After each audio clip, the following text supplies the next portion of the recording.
Estamos de volta com o programa Eclésia dessa noite. Estamos falando sobre a confiança em Deus. Esse tema é rico, é um tema longo, ele demanda paciência, porque tem muitos desdobramentos. A gente já conversou aqui no primeiro bloco uma introdução sobre o assunto. A confiança em Deus, portanto, então é o norte da nossa conversa. A gente está conversando baseado numa obra, do padre Thomas de Saint-Laurent, que é um padre francês, um grande escritor, pregador. Morreu no ano de 1949, portanto, no século passado. Ele morreu e deixou uma obra vastíssima, inclusive uma obra dedicada à confiança em Deus. A gente está baseando a pauta que preparamos do programa hoje, baseada nesse livro. E justamente deixamos aqui então, Padre Wander, antes do intervalo, esse questionamento relacionado ao medo. Vou repetir a pergunta aqui, queria ouvir a sua explicação. Muitas pessoas têm medo de Deus. Da onde vem esse tipo de medo? É um sentimento nocivo, esse tipo de medo em relação a Deus?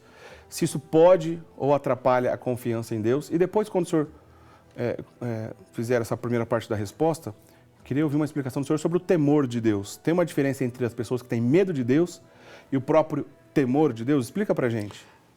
Que, primeiro, ter medo de Deus não é possível. Não no sentido concreto, porque sim, muita gente tem, mas eu digo, essencialmente é um erro muito grande. E aí se deriva de alguns tipos, até mesmo de catequese, sem culpa nenhuma da Santa Igreja, hein? A Igreja nunca pregou, nunca infundiu nenhum tipo de medo a Deus. Sempre trabalhou uma confiança infinita no amor dele, no cuidado dele, na paternidade dele. Agora, sim, alguns tipos de catequese podem ter infundido uma espécie de relação com o Senhor como se fosse a relação com o justiceiro, com um grande feitor que remunera os que trabalharam direito e castiga os que não fizeram.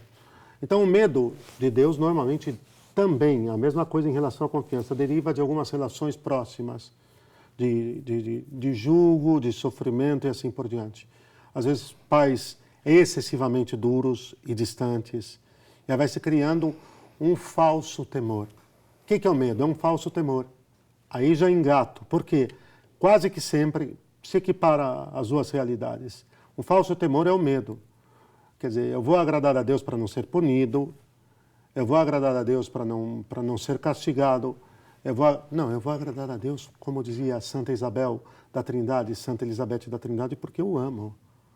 Porque Deus é a minha vida, eu quero o céu porque o céu é Deus. Porque senão não quereria. Diferentemente do sagrado temor, dom do Espírito Santo, qual é a clareza que me dá o dom do Espírito Santo chamado temor de Deus? Primeiro me leva a uma atitude de adoração, humilde, reverente, profunda, sólida, em relação à majestade de Deus. Isso sim, a sua glória, a sua grandeza, a sua plenitude. O temor de Deus me leva a um extasiamento, se posso assim dizer. Eu fico diante da sua beleza, da sua grandeza, da sua magnitude, eu fico extasiado. E me leva a um temor filial, como filho de machucar esse pai que tanto me ama. É diferente, você tem seu pai, Eric, que o ama loucamente, você o ama também.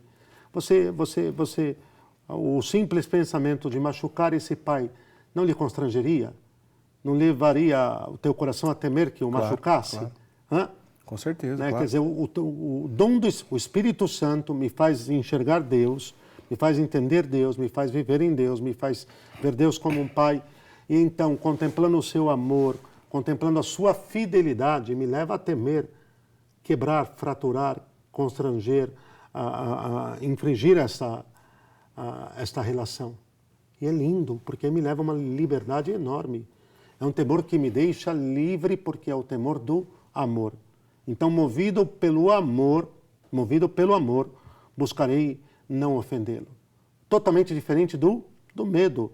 Não, estou movido pelo amor. Agora, isso sim, Eric, é preciso dizer que as pessoas que têm intimidade com Deus não têm medo. O medo é fruto da ausência de intimidade, não se convive com Deus. Pois o temor está intimamente ligado à confiança, e se confiam, não tem medo. Ponto. O temor e confiança estão inseparavelmente ligados. Amo esse pai, temo ofendê-lo, confio. Então, mesmo naquelas situações que me sinto assim, vamos dizer, combalido, tentado, que me custam, que tem me custado muito manter a minha fidelidade a Ele, eu levo para Ele. Pai amado, Pai Santíssimo, olha, essa matéria está me custando tanto. Estou me sentindo sem forças para enfrentar.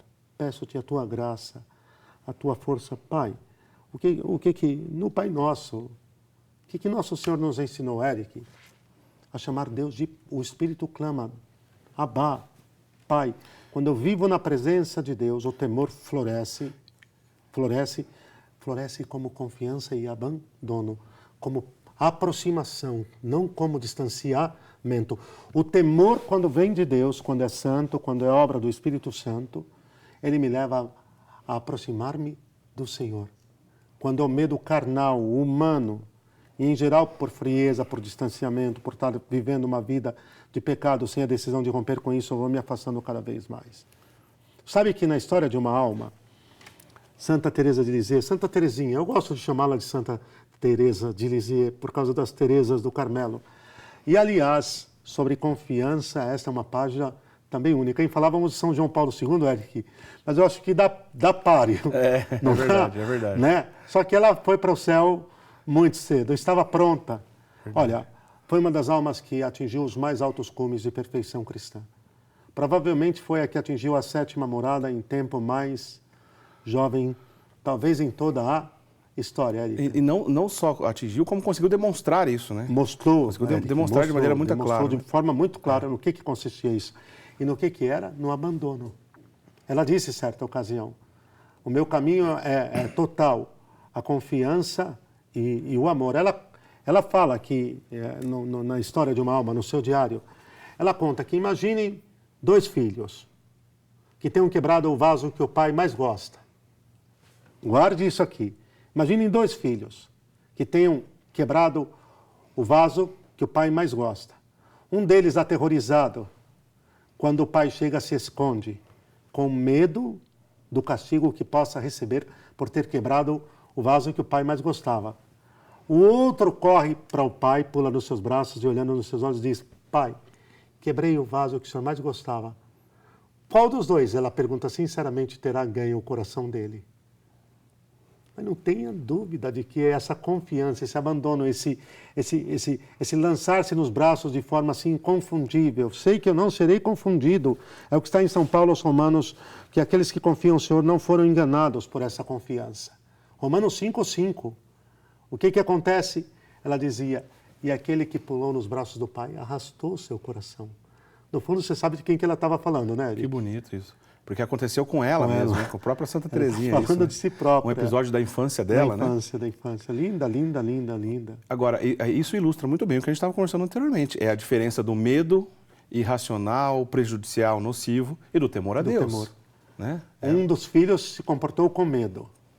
Porque pesou mais o mal que fez do que o amor do pai por ele. Quer dizer, só para ficar claro, isso aconteceu na vida de Santa Teresinha quando ela era criança. Criancinha. Quebrou mesmo um vaso que o pai gostava. Isso. E ela teve essa atitude com o pai dela, né? Uma atitude de temor e não de medo, né? Isso. Temor.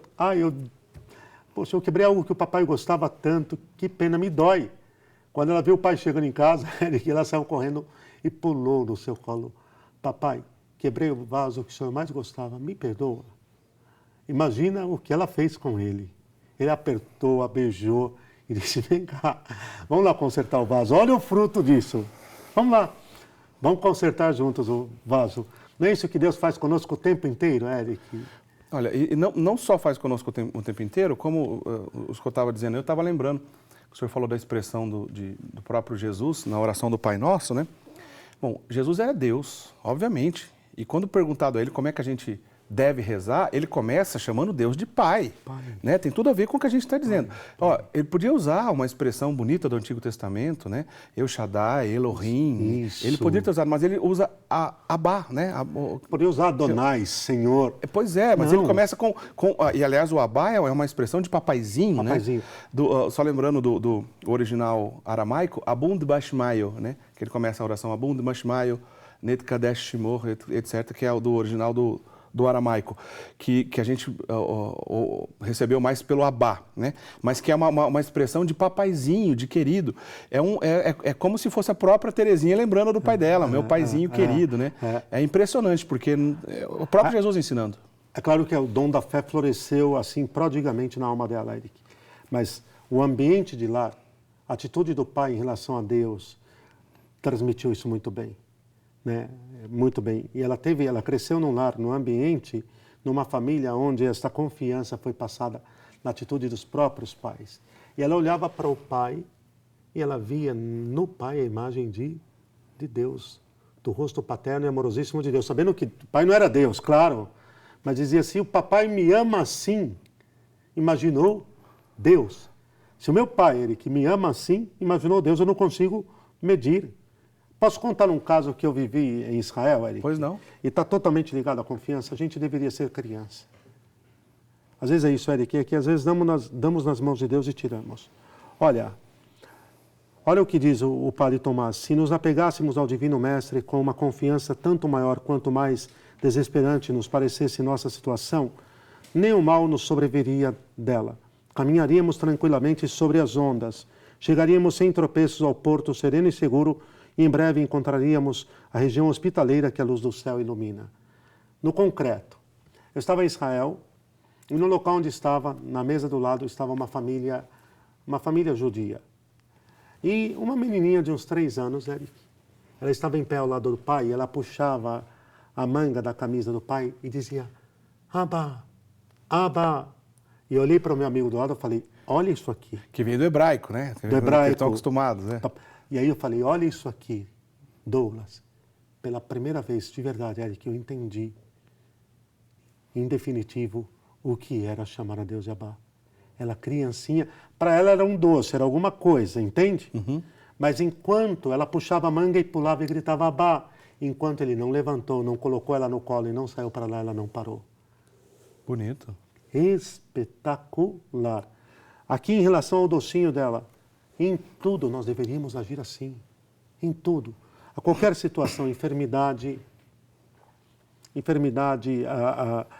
situações de desavença familiar, privações materiais, situações de dificuldades financeiras, nós deveríamos nos agarrar a esse pai e dizer o tempo inteiro: Abba, Pai, confio em vós. Estou sofrendo, mas confio em vós.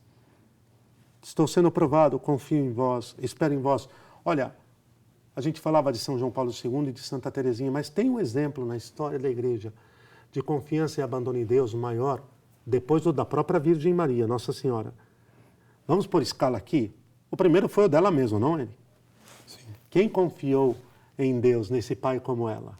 Jovenzinha que era, desde o anúncio do anjo, né? Tudo. Um mistério, não? Ela andou agarrada nele, ao pai. E São José, Eric? Maravilhoso. São José, por excelência. Teve que confiar no sonho. Da confiança. Confiar no sonho. É. Não, ele é um milagre da confiança e do abandono em Deus. Tudo nas mãos de Deus. O problema é que às vezes nós colocamos as coisas nas mãos do Senhor, uma situação de enfermidade, concretizando, nós vamos falar muito ainda, uma situação de enfermidade, um trabalho que é necessário, uma dificuldade financeira, Eric, uma privação material, uma situação de perseguição, de calúnia, uma desavença em família. Nós colocamos na mão do Senhor e queremos uma resposta imediata. Eu volto àquilo que diz Romanos 5,5, não foram enganados os que confiaram em Deus. E tem mais, Eric, a própria carta aos Romanos, capítulo 8, porque todas as coisas concorrem para o bem daqueles que amam a Deus, daqueles que amar aqui também é confiar. Quando se ama, não se confia. Claro. Você ama a sua família? Ama, não ama, Eric? Claro, claro. Amar é confiar também. Bom, o que acontece pontualmente para que nós terminemos aqui essa parte?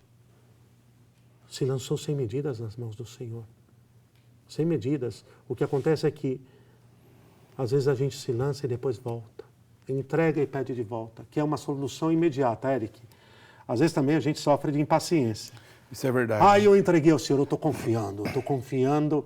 5 minutos depois, não veio a resposta. Calma, hein? Pois é, já abala a confiança. Já abala a confiança. O Senhor não me ouviu. O Senhor se esqueceu de mim. Sabe que isso é muito Comum.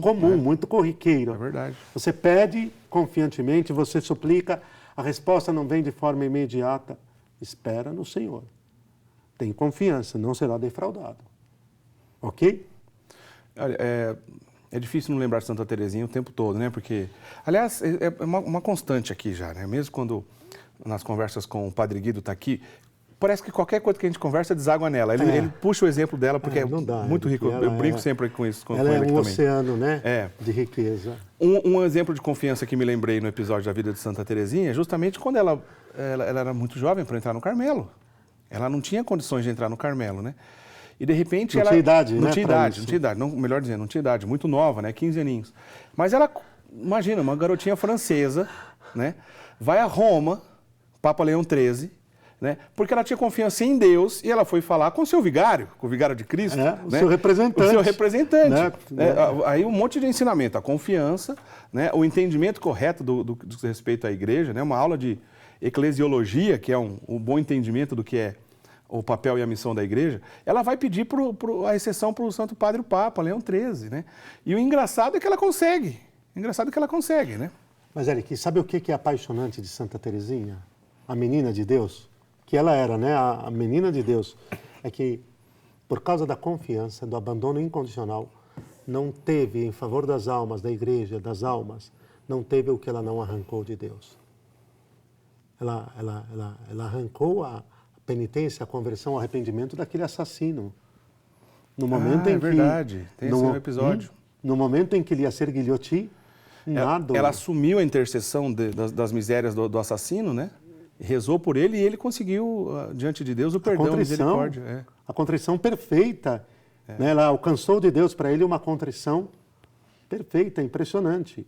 Agora, uma coisa que é preciso entender aqui nesse momento também e que os nossos amigos em casa podem estar se perguntando é, Padre, mas como que eu identifico quais são as características da confiança? Aliás, o padre trabalha muito bem isso, né, no livro, né? A natureza e as qualidades da confiança, não é isso? Qualidades da confiança. Bom, eu vou pegar a definição que ele mesmo dá da confiança segundo Santo Tomás, hein? Tá. Santo Tomás é o... Xará do Padre Tomás de São Laurent, Pronto, outro pronto. Tomás. E aqui, Eric? Santo Tomás é o mestre, né? Exato. O catequista. Verdade. Ele tem um catequista maior do que ele. Não tem como. Né? Ele dizia assim, Santo Tomás, a confiança é uma esperança fortalecida por sólida convicção. Ou seja, eu espero, mas essa minha esperança está fortalecida por uma convicção firme. Não serei defraudado, não serei desprezado, não serei iludido, não serei enganado.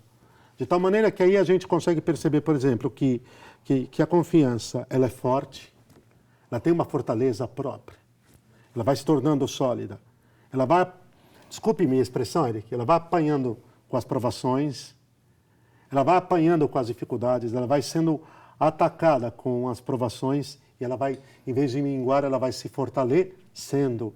Quando é que você sabe que a confiança é autêntica? Quando diante da dificuldade, diante da provação, diante da contrariedade, ela não se encolhe, mas ela cresce.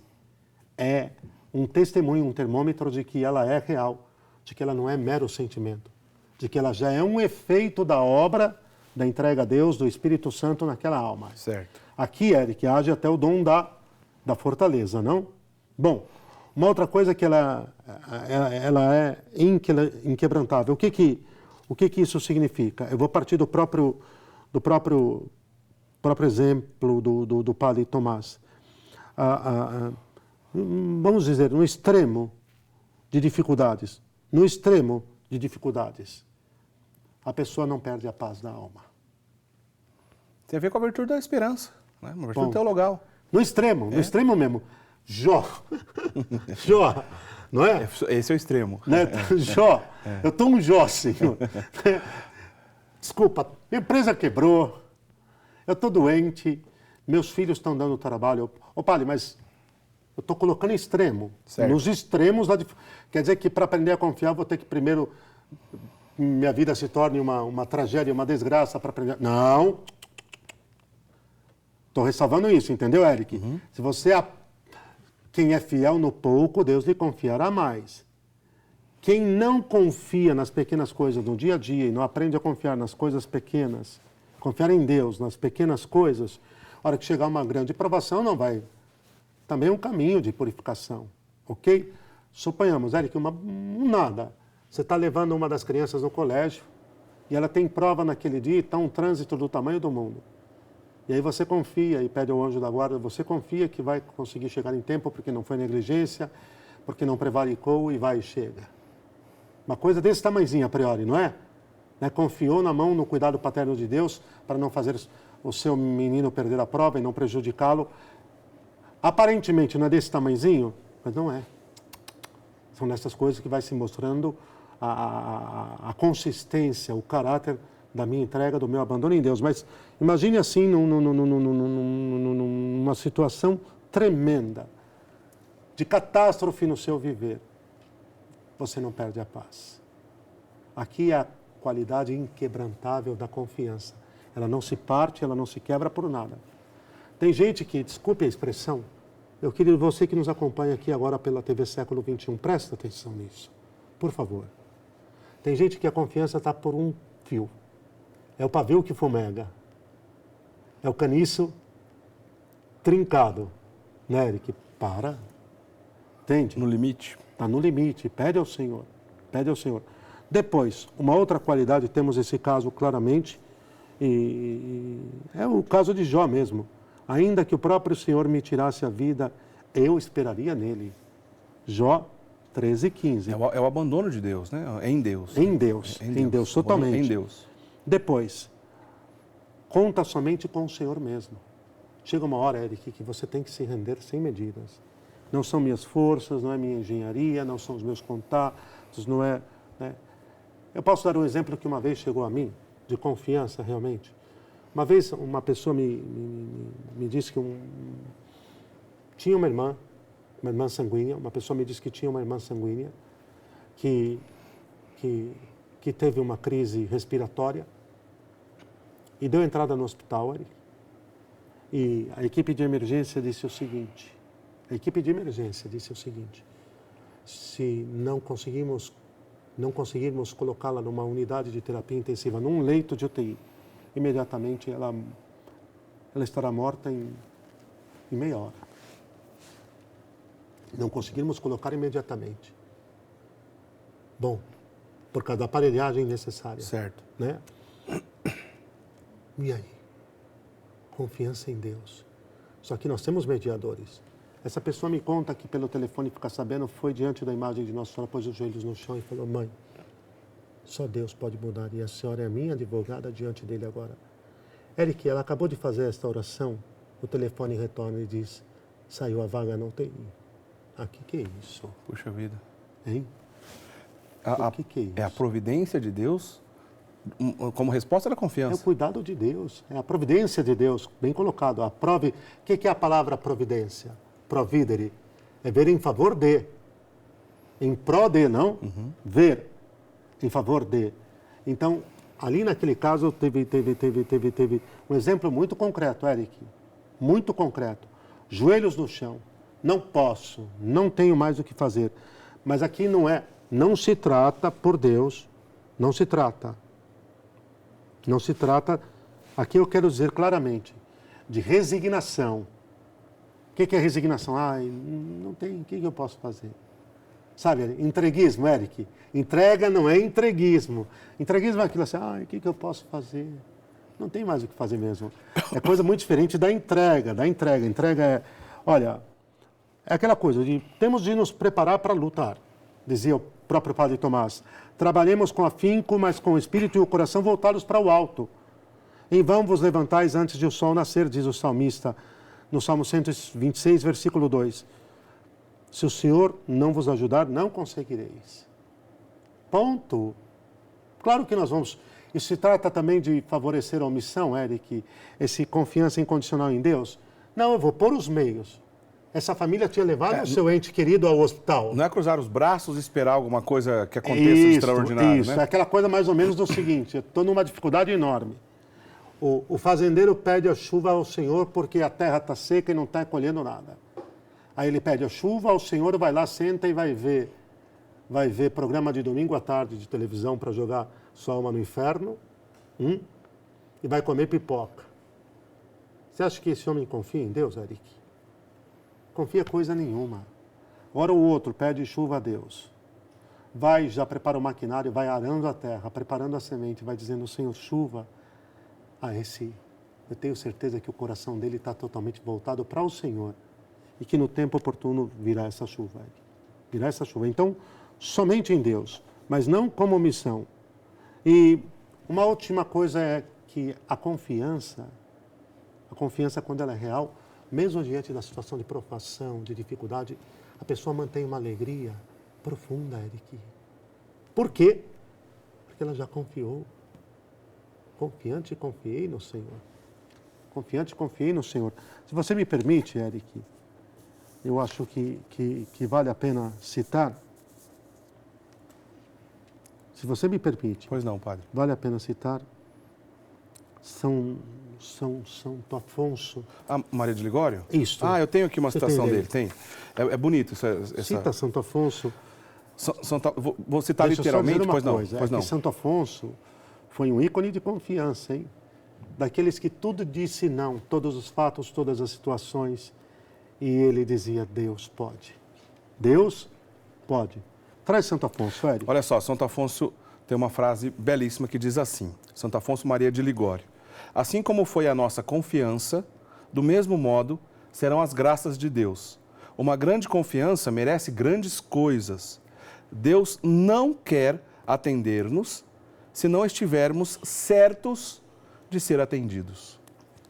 Profundo e belo. Quer dizer, segundo Santo Afonso ensina aqui, Deus não quer atender aquelas pessoas que, obviamente, não estão de acordo no que respeita à confiança, não quer ser atendido. Desculpa, né? o fazendeiro que pediu a chuva e foi sentar para ver TV e comer pipoca, né? Fala que confia, mas, na verdade, não acredita nada, Não, né? é isto, né?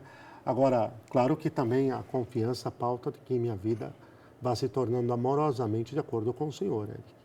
O que eu fiz do arado, da semente, da terra e da chuva que Deus enviou.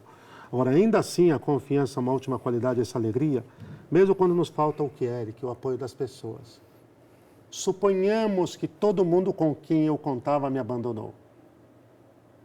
Ainda assim, eu confiarei. Ainda assim, eu confiarei.